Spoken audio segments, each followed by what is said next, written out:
तो स्टूडेंट्स, हमारा आज का टॉपिक है solution of a system of linear equations by finding inverse.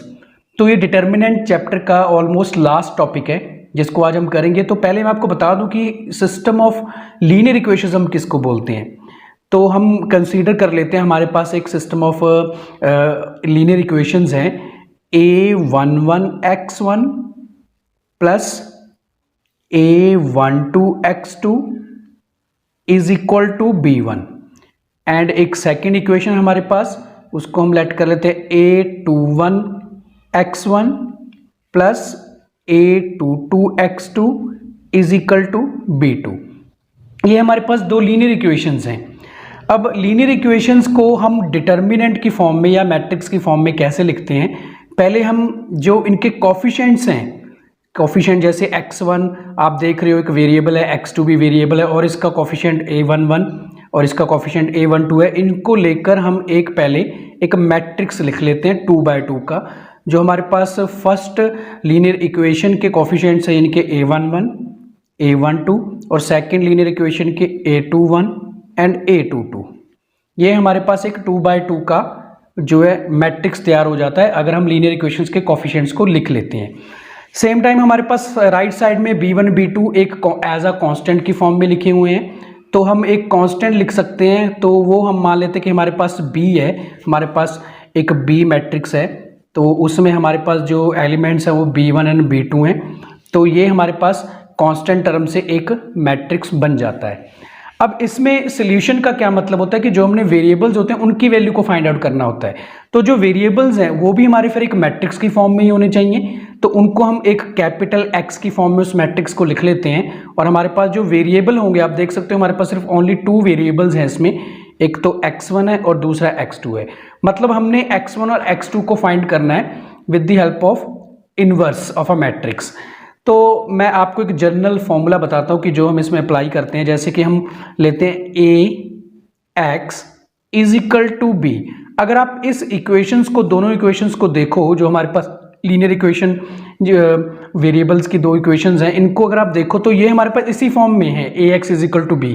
a हमारे पास एक तरह से ये जो हमारे कोफिशिएंट्स हैं इनके लीनियर इक्वेशंस के, और x हमारे पास x1 x2 है और b हमारे पास ये कांस्टेंट मैट्रिक्स से बना हुआ जो है वैल्यूज हैं। तो ax is equal to b। अब x डिटर्मिनेंट को फाइंड करने के लिए हमने एक स्टेप किया, pre multiply by a inverse on both sides. मतलब हमने a इनवर्स से लेफ्ट एंड राइट साइड दोनों को मल्टीप्लाई कर दिया, तो हमारे पास बन गया a inverse ax is equal to a inverse b। अब हम जानते हैं कि a inverse a is equal to identity matrix के बराबर होता है, तो हमारे पास a इनवर्स a तो आइडेंटिटी बन जाएगा और यहाँ पे रह जाएगा x, और ये हमारे पास रह जाएगा a इनवर्स b। और आइडेंटिटी को अगर आप किसी मैट्रिक्स से मल्टीप्लाई करते हो तो वही मैट्रिक्स हमें मिल जाता है x is equal to a inverse b। इसका मतलब अगर हमने x1 एंड x2 वेरिएबल को फाइंड करना है तो हमको a इनवर्स फाइंड करना पड़ेगा, और उसको b मैट्रिक्स से मल्टीप्लाई करवाने के बाद जो भी हमारे पास मैट्रिक्स बनेगा वो हमारे पास वेरिएबल x1 और x2 की वैल्यू आ जाएगी, और इसको ही हम solution of a system of linear equations का नाम देते हैं। अब जो a इनवर्स फाइंड आउट करने का फॉर्मूला है वो हमने वही पहले वाला मेथड यूज़ करना है जो आप पहले कर चुके हो। अगर आपने नहीं सीखा a इनवर्स फाइंड करने का फॉर्मूला तो आप मेरी प्रीवियस वीडियोस देख सकते हो, उसमें आप मैंने a इनवर्स फाइंड आउट करने का एडजॉइंट ऑफ a के साथ जो है वो मेथड बताया हुआ है। इसका मतलब उनको a इनवर्स फाइंड करने के लिए adjoint of a over a determinant करना पड़ेगा। फिर अगर जब हमारे पास a इनवर्स आ जाएगा तो उसको हम b से मल्टीप्लाई करके हमारा सोल्यूशन है जो फाइनली हमको मिल जाएगा। इसका मतलब हमको सबसे पहले डिटर्मिनेंट ऑफ a जो है वो मैट्रिक्स का करना पड़ेगा। तो अब हम समझेंगे क्राइटेरिया ऑफ कंसिस्टेंसी क्या है। मान लीजिए आपके पास कोई सिस्टम ऑफ लीनियर इक्वेशंस है और आपके पास उसका a मैट्रिक्स आपने जो है वो लिख लिया है। अब सबसे पहले आपने क्या करना है, ये हम फर्स्ट केस लिख रहे हैं कि सबसे पहले आपने उसका डिटर्मिनेंट फाइंड आउट करना है। अगर तो आपके पास उसका डिटर्मिनेंट नॉट इक्वल टू 0 आ जाता है, अगर आपके पास आपके गिवन मैट्रिक्स का डिटर्मिनेंट नॉट इक्वल टू 0 आ जाता है तो आप बोलोगे कि ये आपका कंसिस्टेंट केस बनेगा। मतलब इसमें आपको जो सिस्टम है वो कंसिस्टेंसी शो करेगा, आप इसको consistent system of linear equation बोल सकते हो। एंड जो इसके नंबर ऑफ सॉल्यूशंस होंगे, मतलब कितने सॉल्यूशन होंगे, इसमें यूनिक सॉल्यूशन ही होगा। Unique solution. यूनिक सोल्यूशन मतलब हम बोलते हैं ओनली वन सोल्यूशन हमारे पास जो है, जितने भी वेरिएबल्स होंगे उनका एक ही सोल्यूशन हमको मिल जाएगा इन केस अगर determinant not equal to zero आ जाता है, कंसिस्टेंट केस, और आपको यूनिक सोल्यूशन मिलेगा। सेकंड केस क्या होगा, अगर आपके पास ए का डिटर्मिनेंट जीरो के इक्वल आ जाता है, अगर आपके पास ए का डिटर्मिनेंट जीरो के इक्वल आ जाता है, तो आप कैसे डिसाइड करो कि ये जो हमारे पास कंडीशन है ये consistent system of linear equation की है या इनकंसिस्टेंस की है। आप क्या करोगे, इसके बाद आप adjoint of A find out करोगे, जो आपको आता है, आपको पता है कोफैक्टर्स के साथ आप एडजॉइंट ऑफ ए पता कर सकते हो। अगर आप कोफैक्टर बनाना नहीं जानते हो तो आप मेरी प्रीवियस वीडियो से सीख सकते हो, मैंने वहाँ पे बताया हुआ है कि आप कैसे एडजॉइंट ऑफ ए निकाल सकते हो। तो एडजॉइंट ऑफ ए को फिर आप अपने गिवन मैट्रिक्स बी से जो है मल्टीप्लाई करवाओगे। अगर आपके पास जीरो मैट्रिक्स आ जाता है, उनको मल्टीप्लाई करवाने के बाद अगर आपके पास जीरो मैट्रिक्स आ जाता है, तो जो ये सिस्टम ऑफ लीनियर इक्वेशंस है हमारे पास वो कंसिस्टेंट होगी, consistent system of linear equation बनेगा। मतलब अगर डिटर्मिनेंट जीरो आ जाता है तो आपने सेकंड स्टेप में क्या करना है, आपने एडजॉइंट ऑफ ए को बी से मल्टीप्लाई करवाना है। अगर वो भी आपके पास आ जाता है तो आपको कंसिस्टेंट जो है वो मिल जाएगा सिस्टम ऑफ, आप समझ जाओगे कि जो सिस्टम ऑफ लीनियर इक्वेशन आपके पास कंसिस्टेंट है, मतलब सोल्यूशन होगा इसका। और सोल्यूशन कैसा होगा, वो होगा infinitely many solution, infinitely many solution, many solutions. अब मैं आपको एग्जांपल से समझाऊंगा बाद में कि इनफाइनाइटली मैनी सॉल्यूशंस के केस में हमने क्या करना होता है। तो इसके बाद मैं आपको पहले थर्ड केस के बारे में बता दूं कि जो थर्ड केस होता है उसमें क्या होता है। थर्ड केस में अगर आपका जो डिटर्मिनेंट है वो जीरो के इक्वल आ जाता है, और फिर अगर जीरो के इक्वल आ जाए तो जैसा हमने सेकंड स्टेप में किया था वैसा ही हम थर्ड स्टेप में भी करेंगे कि हम एडजॉइंट ऑफ ए को बी से मल्टीप्लाई करवाएंगे। बट इस बार अगर आपका डिटर्मिनेंट अगर आप इन दोनों की मल्टीप्लिकेशन जीरो के इक्वल आ जाती है, इन केस आप बोलोगे कि आपके पास इनकंसिस्टेंट जो है सिस्टम ऑफ लीनियर इक्वेशंस बन चुका है। इनकंसिस्टेंट बोलोगे आप इस केस को, इनकंसिस्टेंट। और अगर inconsistent system of linear equations हो तो आप बोलोगे नो सॉल्यूशन, और इस केस में आपको कोई सॉल्यूशन नहीं मिलेगा और आपको समय जो सॉल्व करना नहीं पड़ेगा। तो मैं आपको एक बार फिर से कंसिस्टेंसी का केस बता दूं कि आपने सबसे पहले डिटर्मिनेंट को सॉल्व करना है। अगर आपका determinant not equal to zero आ जाता है फिर तो आप इजीली कंसिस्टेंट केस को यूनिक सॉल्यूशन बना सकते हो, मतलब उसका आपके पास ओनली वन आंसर जो आ जाएगा, जितने भी वेरिएबल होंगे उतने आंसर आ जाएंगे आपके पास।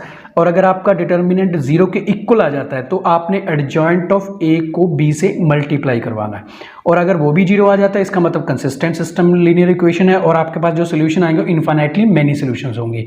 और अगर लास्ट केस यानी कि थर्ड केस में अगर ए का डिटर्मिनेंट जीरो के इक्वल आ जाए और एडजॉइंट ऑफ ए और बी को मल्टीप्लाई करवाने के बाद नॉट इक्वल टू का केस आ जाए, इन केस आप inconsistent system of linear equation बोलोगे और वो हमारे पास होगा नो सॉल्यूशन।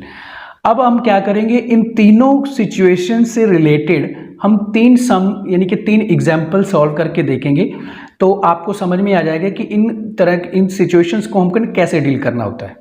स्टूडेंट्स, मैं आपको एक बात बता दूं कि जो हमने ये सारा क्राइटेरिया ऑफ कंसिस्टेंसी पढ़ा ये हमारे non homogeneous system of linear equations के लिए होता है।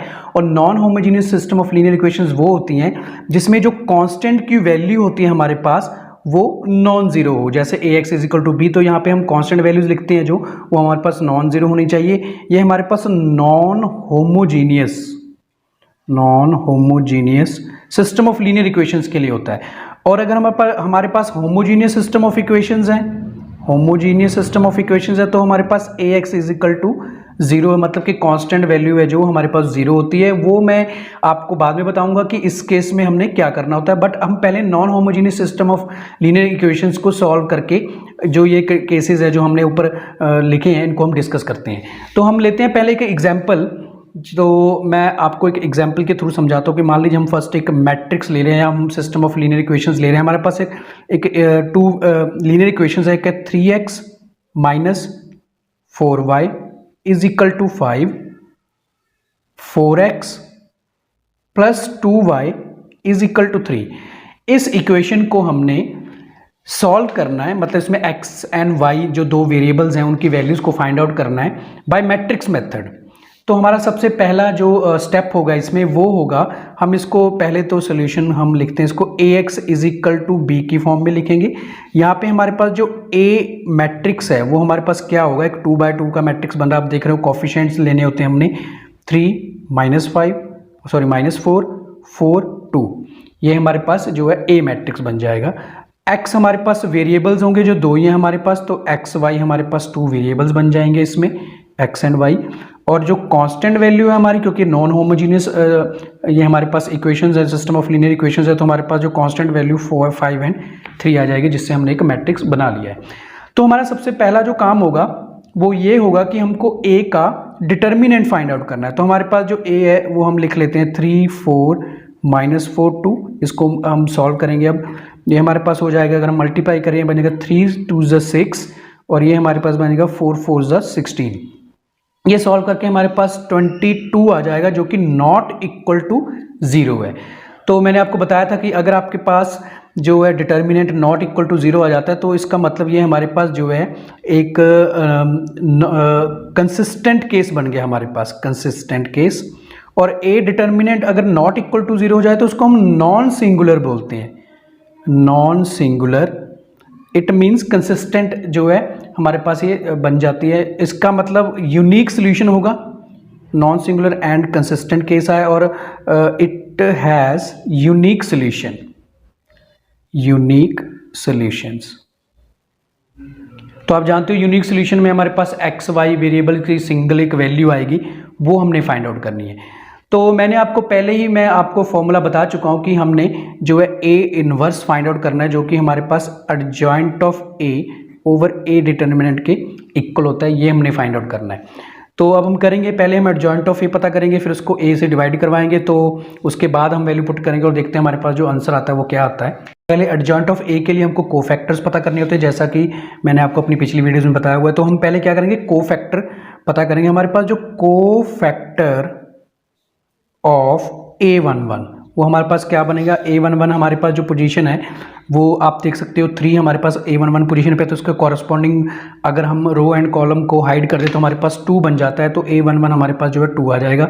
सिमिलरली को फैक्टर ऑफ A12 ये हमारे पास जो है, ये इसको अगर हम -4 को हाइड कर दें इसके कॉरस्पॉन्डिंग रो और कॉलम को, तो हमारे पास जो है ये -4 ही आ जाएगा, क्योंकि ये ऑड पोजीशन पे है। देन को फैक्टर ऑफ A21 हमारे पास क्या आएगा, ये हमारे पास जो है +4 के बराबर आ जाएगा। तो ऐसे ही को फैक्टर ऑफ A22 ये हमारे पास बन जाएगा 3 के इक्वल। तो अब इस को फैक्टर्स से मिलाकर हम एक जो है मैट्रिक्स बनाएंगे, यानी कि एडजॉइंट ऑफ ए लिखेंगे हम, जो हमारे पास ए ट्रांसपोज के इक्वल होता है। पहले हम ए लिखते हैं कि हमारा जो ए बनेगा वो क्या है, 2 -4 4 3, और इसका ट्रांसपोज करने के बाद हमारे पास जो है वो फाइनली जो मैट्रिक्स बनेगा हमारे पास वो क्या बनेगा, इसकी रो को हम कॉलम में कन्वर्ट कर देते हैं और सेकंड रो को सेकंड कॉलम में। तो फाइनली आपके पास एडजॉइंट ऑफ ए आ चुका है, एडजॉइंट ऑफ ए आपके पास बन चुका है, इसमें 2 4 -4 एंड 3। अब हमने फाइंड आउट करना है ए इनवर्स। अब आपको पता है कि ए इनवर्स पता करने के लिए हमको एडजॉइंट ऑफ ए को ए से डिवाइड करना पड़ता है। तो अब हम लिखेंगे A inverse is equal to adjoint of A divided by A determinant. Adjoint of A हमारे पास अभी आया है, जो हम लिखेंगे 2 4 -4 3, और जो हमारे पास हमने फाइंड आउट किया था ए का डिटर्मिनेंट वो हमारे पास 22 के इक्वल आया था, तो यहाँ पे हम लिख देंगे 22। तो फाइनली आपके पास जो ए इनवर्स की वैल्यू आ जाएगी वो आएगी 1/22 2 4 -4 3। अब ए इनवर्स के बाद हमने A X is equal to B में x is equal to A inverse B, इसमें हमने अब वैल्यूज पुट करनी है। हमारे पास जो x है वहाँ पर मैट्रिक्स है एक्स वाई। ए इनवर्स अभी हमने फाइंड आउट किया है 1/22 2 -4 4 3, और जो हमारे पास b मैट्रिक्स है, यानी कि हमारे पास जो कांस्टेंट जो मैट्रिक्स है वो हमारे पास है 5 3। अब इसको हम अगर मल्टीप्लाई करेंगे तो हमारे पास एक जो है मैट्रिक्स बन जाएगा, और वही हमारे पास सोल्यूशन होगा इस सिस्टम ऑफ लीनियर इक्वेशंस का। तो आप देख सकते हो कि जो हमारे पास मैट्रिक्स है 2/2 का है, जबकि ये हमारे पास 2/1 का है। तो आपको पता है कि अगर इसकी फर्स्ट मैट्रिक्स के कॉलम और सेकंड मैट्रिक्स की रोज आपस में मैच करते हो तो ही मल्टीप्लिकेशन पॉसिबल है। और जो नया हमारे पास मैट्रिक्स बनेगा वो 2/1 ऑर्डर का होगा। तो 1/2 को हम एज इट इज़ ही रखते हैं और हम इसको अगर मल्टीप्लाई करें तो हमारे पास क्या बनेगा, 5 2 ज़ा 10, 4 3 ज़ा 12, 5 4 ज़ा -20 एंड 3 3 ज़ा 9। तो इसको सॉल्व करने के बाद हमारे पास 1/22 ये हमारे पास बन जाता है 22 - 11। तो 22 को अगर हम इससे डिवाइड करें तो हमारे पास फाइनली 1/-1/2 बन जाता है और एक्स वाई की वैल्यूज़ हमारे पास आ जाती हैं। एक्स हमारे पास आ जाता है 1 के इक्वल और वाई आ जाता है -1/2 के इक्वल, और ये हमारे पास सिस्टम ऑफ लीनियर इक्वेशंस का जो है यूनिक सोल्यूशन आ चुका है। इसके बाद हमने स्टूडेंट्स एक और एग्जांपल लिए जिसमें हमको दो लीनियर इक्वेशंस दी गई हैं, x + 2y = 9 and 2x + 4y = 7, और इसको भी हमने सॉल्व करना है बाय मैट्रिक्स मेथड यानी कि इन्वर्स की हेल्प से। तो सबसे पहले हम क्या करेंगे, सोल्यूशन में हम जानते हैं कि हमारे पास ax = b है जो इस फॉर्म में होता है, और x हमने फाइंड आउट करना होता है, और a इनवर्स = b। ए हमारे पास इसमें जो है मैट्रिक्स की फॉर्म में हम लिखते हैं 1 2 2 4 जो कि हमारे पास कोफिशिएंट्स हैं लीनियर इक्वेशंस के, और जो हमारे पास बी है वो हमारे पास कांस्टेंट टर्म्स हैं यानी कि 9 7, और हमारे पास जो एक्स मैट्रिक्स है ये वेरिएबल्स है एक्स एंड वाई। तो सबसे पहला हमारा जो काम होता है, आप जानते हो कि सबसे पहले हम ए का डिटर्मिनेंट फाइंड करते हैं। तो ए के डिटर्मिनेंट के लिए पहले हम इन एलिमेंट्स को लिख लेते हैं। यह हमारे पास आया था 4 1 ज़ा 4 एंड 2 2 ज़ा 4, और ये आप देख चुके हो कि हमारे पास जो डिटर्मिनेंट है वो 0 आ गया है। अब 0 आ गया तो हम कैसे डिसाइड करेंगे कि जो ये हमारे पास मैट्रिक्स है ये इनकंसिस्टेंसी देगा हमको या फिर इसके इनफाइनाइटली मैनी सोल्यूशन होंगे। यूनिक सोल्यूशन तो ये दे नहीं सकता। ये यूनिक सोल्यूशन के लिए मैंने आपको बताया कि नॉट इक्वल टू 0 होना चाहिए हमारा डिटर्मिनेंट, बट इसमें 0 आ चुका है। तो ये इसके आगे दो केसेस हो सकते हैं, या तो ये इनफाइनाइटली मैनी सोल्यूशन देगा या फिर ये इनकंसिस्टेंट होगा, मतलब इसका कोई सोल्यूशन नहीं होगा। तो उसके लिए हमको क्या करना पड़ेगा, हमको फिर से जो है एडजॉइंट ऑफ ए पता करना पड़ता है। एडजॉइंट ऑफ ए पता करने के बाद हम उसको जब बी से मल्टीप्लाई करवा देंगे, तो अगर तो हमारे पास adjoint of A into B करवाने के बाद ये हमारे पास 0 आ जाता है, तो हम बोलेंगे इनफाइनाइटली मैनी सोल्यूशन होंगे इसके, इनफाइनाइटली मैनी सोल्यूशन, और ये कंसिस्टेंट केस होगा सॉल्यूशंस। बट अगर एडजॉइंट ऑफ ए को बी से मल्टीप्लाई करवाने के बाद नॉट इक्वल टू 0 आ जाए तो हम बोलेंगे नो सोल्यूशन, और ये इनकंसिस्टेंसी होगी, इसका कोई सोल्यूशन होगा। तो हम चेक करते हैं पहले, हम एडजॉइंट ऑफ ए निकालने के लिए आपको पता है हमको कोफैक्टर बनाने पड़ते हैं, तो हम वही काम करते हैं। पहले हम लिखते हैं कोफैक्टर ऑफ A11। तो A11 का अगर हम कोफैक्टर बनाएंगे तो आपको पता है वैसे ही हम करेंगे जैसे हम करते आए हैं कि रो एंड कॉलम को इसके हाइड करके हमारे पास जो फर्स्ट एलिमेंट 4 आ जाएगा। देन कोफैक्टर ऑफ A12 हमारे पास क्या आएगा, A12 हमारे पास आ जाएगा -2 के इक्वल, और कोफैक्टर ऑफ A21 हमारे पास क्या बनेगा, A21 हमारे पास वो भी -2 बन जाएगा। देन कोफैक्टर ऑफ A22 जब हम बनाएंगे तो हमारे पास वो 1 आ जाएगा। देन एडजॉइंट ऑफ ए निकालने के लिए हमको क्या करना पड़ता है, जो हमारा मैट्रिक्स है उसका ट्रांसपोज करना पड़ता है हमको। तो हम पहले तो इस मैट्रिक्स को लिख लेते हैं 4 -2 -2 1, और इसका अगर हम ट्रांसपोज करें तो ट्रांसपोज करने के बाद 4 जो हमारा कॉलम है ये रो बन जाएगी, और -2 ये तो हमारे पास सेम मैट्रिक्स ही आ चुका है। ये हमारा एडजॉइंट ऑफ ए है। अब हमारा नेक्स्ट स्टेप क्या है कि हमने एडजॉइंट ऑफ ए को बी से मल्टीप्लाई करवाना है। तो एडजॉइंट ऑफ ए को हम बी से मल्टीप्लाई करवा के देखेंगे। हमारा जो एडजॉइंट ऑफ ए है वो हम लिख लेते हैं 4 -2 -2 1, और जो हमारा बी है वो हम लिख चुके थे 9 7। इसको हम मल्टीप्लाई करवाते हैं तो देखते हैं हमारे पास क्या बनता है। इसको मल्टीप्लाई करने के बाद हम देखेंगे, तो मैं कर रहा हूँ मल्टीप्लाई। इसको अगर हम मल्टीप्लाई करेंगे तो हमारे पास ये बनेगा 4 9 ज़ा 36 एंड -2 7 ज़ा -14 एंड 2 9 ज़ा -18 एंड 7 1 ज़ा 7।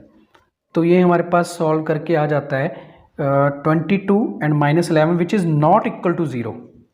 अब आप देख चुके हो कि हमारा जो ये वैल्यू हमारे पास जो सॉल्व करने के बाद एडजॉइंट ऑफ ए और बी को मल्टीप्लाई करवाने के बाद जो वैल्यू आई है वो नॉट इक्वल टू 0 आई है। और मैंने आपको बताया था कि अगर एडजॉइंट ऑफ ए को बी से मल्टीप्लाई करवाने के बाद नॉट इक्वल टू आई तो नो सोल्यूशन होता है। मतलब ये हमारे पास जो है given system of equation has no solution, no solution, इसका कोई भी सोल्यूशन हमारे पास नहीं है।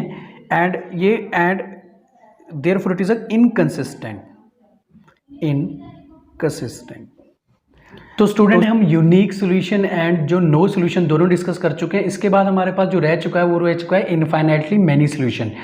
तो इनफाइनाइटली मैनी सॉल्यूशन के लिए हम क्या करते हैं, इनके सिस्टम ऑफ लीनियर इक्वेशन में बाय मैट्रिक्स मेथड। उसके लिए हम एक एग्जांपल ले रहे हैं। हमारे पास एक सिस्टम ऑफ लीनियर इक्वेशन है 2x + 3y = 8 and 4x + 6y = 16, जिसको हमने सॉल्व करना है। तो हम वैसे ही स्टेप्स फॉलो करेंगे। ax = b and x = a inverse b।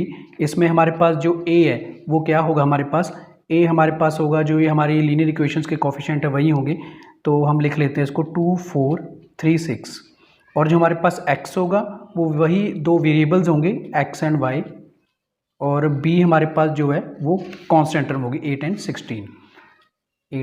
16। तो हम क्या करेंगे, सबसे पहले a का डिटर्मिनेंट फाइंड आउट करेंगे। a का डिटर्मिनेंट अगर हम फाइंड आउट करें तो हमारे पास ये बनेगा 6 × 2 = 12, 4 × 3 = 12, और ये हमारे पास 0 आ जाएगा। तो 0 आ चुका है। इसका मतलब या तो इसका, वैसे तो हम जानते हैं कि इनफाइनाइटली मैनी सॉल्यूशन के लिए हम कर रहे हैं, बट मैंने आपको पहले बताया कि अगर डिटर्मिनेंट 0 आ जाएगा तो दो पॉसिबिलिटीज़ हो सकती हैं, या तो नो सॉल्यूशन होगा या इनफाइनाइटली मैनी सॉल्यूशन होगा। पर उसके लिए हम पहले हमको adjoint of a find out करना पड़ेगा। तो adjoint of a find out करने के लिए हम कोफैक्टर्स बनाएंगे, कोफैक्टर्स ऑफ a11, और हमारा a11 के जो कोफैक्टर आ जाएंगे हमारे पास वो आ जाएगा 6 first. Then cofactor of a12 वो हम देख रहे हैं, इसमें हमारे पास वो आ जा रहा है -4। देन कोफैक्टर ऑफ a13, अगर हम a13 देखें तो वो हमारे पास आ जाता है -3। एंड कोफैक्टर ऑफ, सॉरी ये 21 है हमारा। देन a22, और जो हमारा a22 कोफैक्टर है वो हमारे पास आ जाएगा 2 के इक्वल। तो हम adjoint of a find out करने के लिए क्या करेंगे, हम जानते हैं कि जो हमारा डिटर्मिनेंट होता है उसका, सॉरी मैट्रिक्स होता है उसका हम ट्रांसपोज कर देते हैं। हम इसकी वैल्यूज़ को लिखेंगे पहले 6 -4 -3 2, और इसका हम कर देंगे ट्रांसपोज करेंगे तो हमारे पास एडजॉइंट ऑफ a आ जाएगा। तो हमारा एडजॉइंट ऑफ a बनेगा 6 -3, जो हमारे पास बन चुका है -4 एंड 2। ये हमारे पास आ चुका है एडजॉइंट ऑफ a। अब इस एडजॉइंट ऑफ a को हमने मल्टीप्लाई करवाना है b से। अब देखते हैं हम क्या करेंगे, एडजॉइंट ऑफ a को हम b से मल्टीप्लाई करवा देते हैं। हमारा एडजॉइंट ऑफ a है 6 -3 -4 एंड 2, और हमारा b वही था जो हमने कांस्टेंट वैल्यू 8 एंड 16 लिखी थी। तो हम लिख देते हैं 8 एंड 16। तब इसको हम जब मल्टीप्लाई करवाते हैं तो हमारे पास क्या बनता है, 8 6 = 48, 6 13 = -48, और 8 4 = -32, और 6 2 = 32। तो आप देख चुके रहे हो कि हमारे पास ये 0 मैट्रिक्स बन चुका है। मतलब कि एडजॉइंट ऑफ a को जब हमने b से मल्टीप्लाई करवाया तो हमारे पास जो है वो 0 मैट्रिक्स बन चुका है। इसका मतलब ये हमारे पास इनफाइनाइटली मैनी सॉल्यूशंस का जो है केस बन गया है। अब इस तरह के सॉल्यूशन को सॉल्व करना हमारे लिए बहुत ही इजी हो जाता है, कुछ ज़्यादा मुश्किल नहीं होता। मैं आपको यहीं पे बता देता हूँ कि इसके लिए हमको क्या करना पड़ेगा। हमारे पास जो गिवन इक्वेशन है, गिवन इक्वेशन में हम ऐसा करते हैं, y को जो है वो कुछ वैल्यू पुट कर लेते हैं, उसकी कांस्टेंट k वैल्यू पुट कर लेते हैं। हम लेट कर लेते हैं कि y हमारे पास k के इक्वल है, और उसको हम अपनी फर्स्ट इक्वेशन में पुट कर देते हैं। तो हमारे पास बनेगा 2x + 3y = 8, और हम अगर इसमें पुट कर दें तो हमारे पास बन गया 3k = 8। देन 2x = 8 - 3k, हमने y को k पुट किया तो x की वैल्यू हमारे पास आ जाती है 8 - 3k/2। अब आप देख सकते हो कि इसमें हमारे पास x की एक value in terms of k आ चुकी है, और y की वैल्यू भी इन टर्म्स ऑफ k आ चुकी है, और k एक कांस्टेंट है जिसकी जो वैल्यू हो कुछ भी हो सकती है। तो अगर k की वैल्यू कुछ भी हो सकती है, इसका मतलब जो हमारी ये सॉल्यूशंस होंगे इसके इनफाइनाइटली मैनी सॉल्यूशंस होंगे, k की वैल्यू पे डिपेंड करेंगे, और ये कुछ भी हो सकते हैं और ये बहुत सारे हो सकते हैं। तो स्टूडेंट्स, हमको अब समझ में आ चुका है कि किसी सिस्टम ऑफ लीनियर इक्वेशंस के unique solution, infinitely many solution या फिर नो सॉल्यूशन की केसेस को हम कैसे सॉल्व करते हैं। और आई होप आपको ये समझ में आ गया होगा आज का लेक्चर। तो स्टूडेंट्स, आज के लिए बस इतना ही। आप अपनी स्टडी को कंटिन्यू रखिए, एंड मेरी वीडियो को देखने के लिए, पूरा देखने के लिए आपको बहुत बहुत थैंक्स। Okay students, bye.